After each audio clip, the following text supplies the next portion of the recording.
Oi, gente, tudo bem com vocês? Bem-vindos ao Remodelado à Luz da Bíblia. E no vídeo de hoje nós vamos falar sobre o tema Jesus, a natureza divina, os crentes e os incrédulos. Então a gente percebe já que nós vamos falar sobre a natureza de Cristo.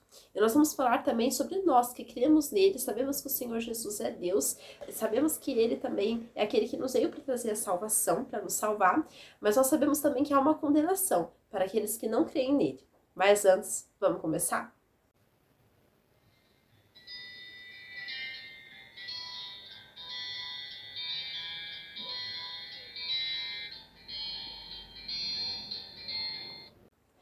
Bom, a nossa leitura bíblica do vídeo de hoje vai se passar no livro de João, no capítulo 3, a partir do versículo 16, que diz assim: Porque Deus amou ao mundo de tal maneira que deu o seu Filho unigênito, para que todo que nele crê não pereça, mas tenha vida eterna. Porquanto Deus enviou o seu Filho ao mundo, para que não julgasse o mundo, mas para que o mundo fosse salvo por ele. Quem nele crê não é julgado, o que não crê já está julgado, porquanto não crê no nome do unigênito Filho de Deus. O julgamento é este, que a luz veio ao mundo, e os homens amaram mais as trevas do que a luz, porque as suas obras eram más. Pois todo aquele que pratica o mal aborrece a luz, e não se chega para a luz, a fim de não serem arguidas as suas obras. Quem pratica a verdade aproxima-se da luz, a fim de que as suas obras sejam manifestas, porque feitas em Deus. Então a gente já percebe que é um capítulo até mais conhecido, especificamente o versículo 16, ele é um versículo bem conhecido, mas que muitas vezes cai ali na rotina, né, das pessoas lerem, né? Então elas acabam tendo leituras rápidas e que não prestam muitas vezes a atenção naquilo que o versículo quer dizer. A gente sabe aqui e a gente percebe muito nesse versículo que Deus é amor, mas o amor não é um sentimento. O amor não é algo que você sente uma vez e depois não sente mais. Ou algo que só fica ali no sentimento, mas que não produz frutos. Não, a gente sabe aqui que a natureza de Deus é amor, o caráter de Deus é amor. Ou seja, Deus não apenas tem amor para com o ser humano. Deus, ele é amor. E isso nos ensina que o amor é muito mais que um sentimento, mas sim faz parte de quem Deus é. Faz parte do caráter de Deus e é algo imutável. Isso nunca vai ser mutado no caráter de Deus, porque Deus é o mesmo ontem, hoje e será eternamente. Então nós sabemos que o mesmo Deus que nos salvou e que nos amou, naquele momento ali da conversão da nossa vida, o amor dele não muda, ele continua nos amando da mesma forma, da mesma maneira. Nós que não podemos andar em pecado, nós que não podemos deixar uma vida com o Senhor, uma vida de santidade, para viver uma vida como o mundo leva. E a gente também percebe aqui o propósito do Filho, né? O propósito de Jesus, o propósito da sua vinda. Deus, ele enviou Jesus para que pagasse o preço pela nossa salvação. Nós sabemos que Jesus ele foi enviado por Deus para que a nossa salvação fosse comprada por ele. Deus entregou seu único filho e ele deu seu filho unigênito para sofrer e morrer em nosso lugar.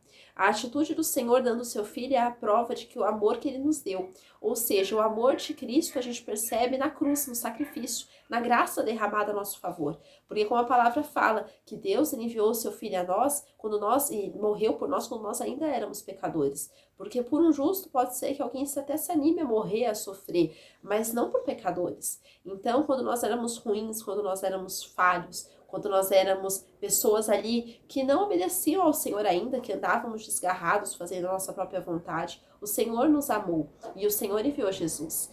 Então, que nós realmente venhamos olhar para esse amor tão soberano de Deus, um amor tão salvífico, um amor tão gracioso, e venhamos nos render a Ele. Mesmo nós que já somos salvos, que a gente venha ser compelido pelo Espírito Santo para que a gente possa ser mudado no nosso caráter, que a gente venha pedir esse amor também de Deus vindo sobre nós, para que a gente não ande numa racionalidade maligna, para que a gente não ande de forma dura de coração, para que a gente não ande de forma soberba, para que a gente não ande de forma amargurada, de forma angustiada, mas que a gente ande em amor, que a gente ande no poder do Espírito Santo. Que a gente também veja o não julgamento e a salvação proporcionada, como a palavra fala.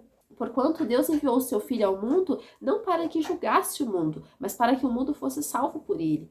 Então, a gente percebe aqui que o propósito de Deus não era julgar o mundo naquele momento do sacrifício de Cristo, porque senão não ia sobrar nenhum de nós, mas era para que o mundo fosse salvo por intermédio da graça de Deus. O propósito de Cristo é a salvação e não a condenação do mundo. Porque a gente sabe sim que vai ter o dia do juízo, vai ter o dia que todos nós vamos ser julgados e aqueles que não se renderam ao Senhor Jesus vão ser condenados. Mas a gente sabe que o propósito primordial, principal, era a salvação da humanidade. Então Deus dá a oportunidade para que todos se arrependam. Por isso que Ele quer que a gente fale do Evangelho a todas as pessoas, pregue o Evangelho a todas as pessoas, para que todos tenham a oportunidade de conhecer o seu amor, da sua graça, da sua misericórdia e sejam transformados no Espírito Santo. Porque quando a gente tem o Espírito Santo nos consola, ele nos orienta, ele nos mostra a sua verdade. Então, que a gente possa realmente ser consolado pelo Espírito, ser mudado pelo Senhor a cada dia no nosso caráter, para que a gente não ande com julgamento dentro de nós, mas que a gente possa realmente olhar para o amor de Deus e aquilo nos constranger a tal ponto que a gente queira viver uma vida de amor, de adoração a Ele, uma vida de um testemunho vivo do Evangelho. E outra coisa também é a situação espiritual de crentes e os incrédulos, quando o versículo diz: quem nele crê não é julgado, o que não crê já está julgado, porquanto não crê no nome do unigênito Filho de Deus.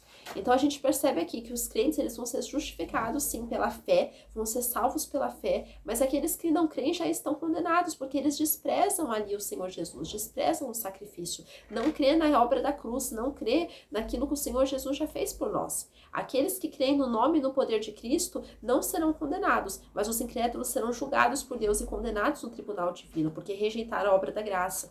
Então, como a gente vê tamanho amor e desprezo uma coisa dessa? Como a gente vê o amor de Jesus, o amor do Filho, o amor do Pai, como que a gente percebe o cuidado do Espírito Santo e a gente renega mesmo, vira as costas, não tem como. Então, essas pessoas incrédulas, elas já vão estar julgadas por aquilo que elas fizerem. Mas a gente também percebe nisso a recusa humana e o amor pela maldade, quando o versículo diz: o julgamento é este, que a luz veio ao mundo e os homens amaram mais as trevas do que a luz, porque as suas obras eram más. Então, quando as pessoas negam o sacrifício de Jesus, não aceitam Ele como Senhor e Salvador, desprezam aquilo que Ele fez, isso mostra que elas andam em trevas. E quem faz isso é porque ama mais as trevas do que a luz, porque suas obras são más, as suas obras são infrutíferas, as suas obras são das trevas. Elas fazem não a vontade de Deus, mas a vontade do maligno.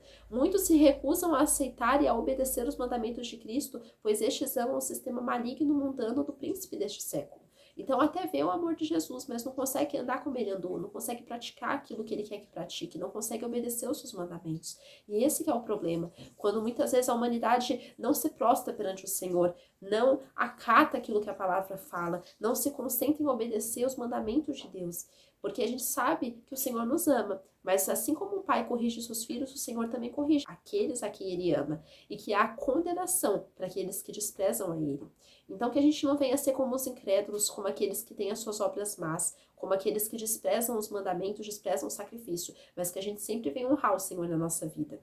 E a gente percebe também o motivo da recusa do testemunho de Cristo, quando o versículo diz: pois todo aquele que pratica o mal aborrece a luz, e não se chega para a luz, a fim de não serem arguidas as suas obras. Então, que realmente a gente não venha ser pessoas que andam em trevas, mas sim na luz. Porque o grande motivo da recusa do Evangelho não é só porque as pessoas não acreditam no amor de Deus. Elas até acreditam que Deus ama elas, que Deus amou e enviou Jesus, que Jesus pagou um preço. Mas elas não querem deixar suas obras más.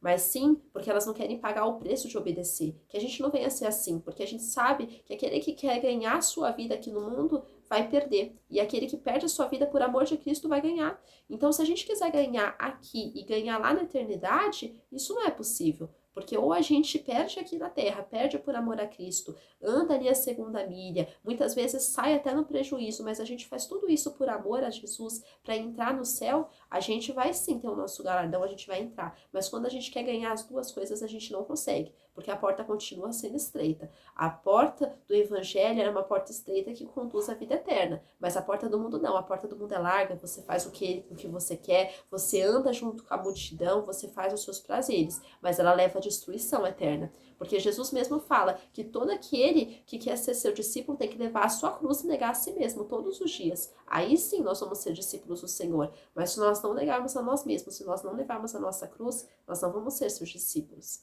E a gente também percebe aqueles que aceitam, amam e praticam a verdade. Quando o versículo diz: quem pratica a verdade aproxima-se da luz, a fim de que suas obras sejam manifestas, porque feitas em Deus. Então, quando nós praticamos a palavra de Deus, praticamos as obras de Deus, nossas obras são boas. A gente anda na luz, porque Deus se agrada das nossas obras. Mas quando a gente rejeita o evangelho, as nossas obras são más. Nós que cremos, amamos e praticamos seus ensinamentos, somos bem-aventurados, pois aceitamos a luz do evangelho. Não seremos julgados com o mundo, porque a gente fez a diferença ali, aceitou o evangelho e não andou nas trevas. Então que todos os dias a gente venha aceitar o evangelho, a gente venha praticar a palavra do Senhor, venha viver em amor, em temor ao Senhor e obediência. E não venha negar o evangelho, que a gente não venha ser como os incrédulos. E essa é a mensagem que eu quero deixar com vocês, que realmente a gente venha fazer a diferença, que realmente a gente venha crer no Senhor Jesus todos os dias. Fiquem com Deus, que Deus abençoe a vida de vocês. Tchau!